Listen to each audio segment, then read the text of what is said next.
प्यारे मित्रों, धार्मिक ग्रंथों के अनुसार महर्षि मार्कंडेय जी 27 कल्प तक धर्मराज के पद पर रहे। तब महर्षि मार्कंडेय जी ने परमपिता ब्रह्मा जी से कहा कि हे परमपिता, मेरे पुण्य क्षीण हो गए हैं, अतः मेरी आपसे विनती है, यदि अब आप मुझे इस दायित्व से मुक्त कर दें तो मैं तपस्या करने के लिए जाना चाहता हूँ। महर्षि की यह बात सुनकर ब्रह्मा जी ने तब शनिदेव को धर्मराज बना दिया। उस समय दशरथ जी के पिता अज महाराज का यश और तेज सारे ब्रह्मांड में फैला हुआ था। यह तेज धर्मराज शनिदेव तक पहुंच रहा था।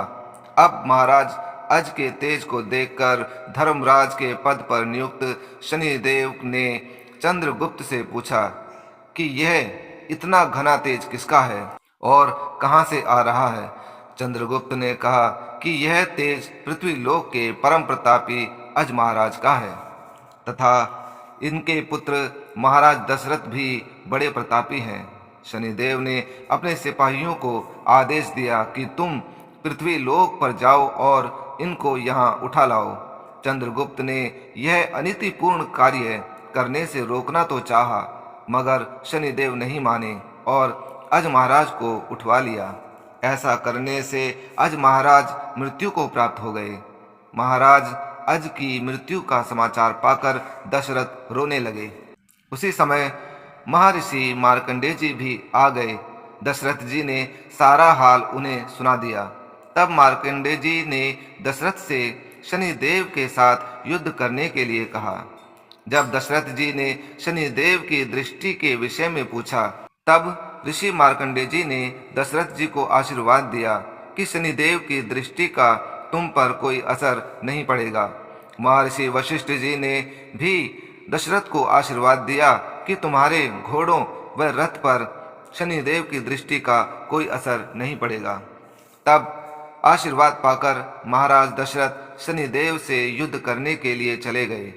दशरथ जी और शनिदेव में 9 दिन व 9 रातें भयंकर युद्ध हुआ।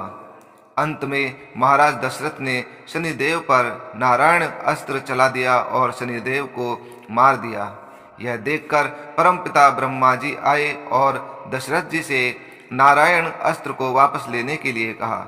ब्रह्मा जी के कहने पर दशरथ जी ने अपना नारायण अस्त्र वापस ले लिया। तब शनिदेव पुनः जीवित हो गए और फिर शनिदेव ने अज महाराज को भी जीवित कर दिया। तब ब्रह्मा जी ने शनिदेव को कहा कि अगर तुमने भविष्य में इस प्रकार की अनीति का कार्य दोबारा किया तो तुम्हारा शरीर भस्म हो जाएगा। इसके बाद शनिदेव ने महाराज दशरथ जी से कहा कि सारे ब्रह्मांड ने देखा है कि मैं तुमसे पराजित हो गया हूँ। अब तुम मुझसे जो वरदान चाहो मांग लो। तब महाराज दशरथ ने शनिदेव से कहा कि आप सूर्यवंशी हैं और हम भी सूर्यवंशी हैं, अतः आज से किसी भी सूर्यवंशी पर आपकी दृष्टि का कोई असर ना पड़े। साथ ही जिस ग्रह नक्षत्र में मेरा जन्म हुआ है उसी ग्रह नक्षत्र में जन्म लेने वाले पर भी आपकी दृष्टि का कोई असर ना हो, ऐसा ही वरदान दीजिए। शनिदेव तथास्तु कहकर चले गए। तो प्यारे मित्रों, यह कारण था जो महाराज दशरथ और शनिदेव में युद्ध हुआ था। जय जय श्री राधे, जय जय श्री राधे।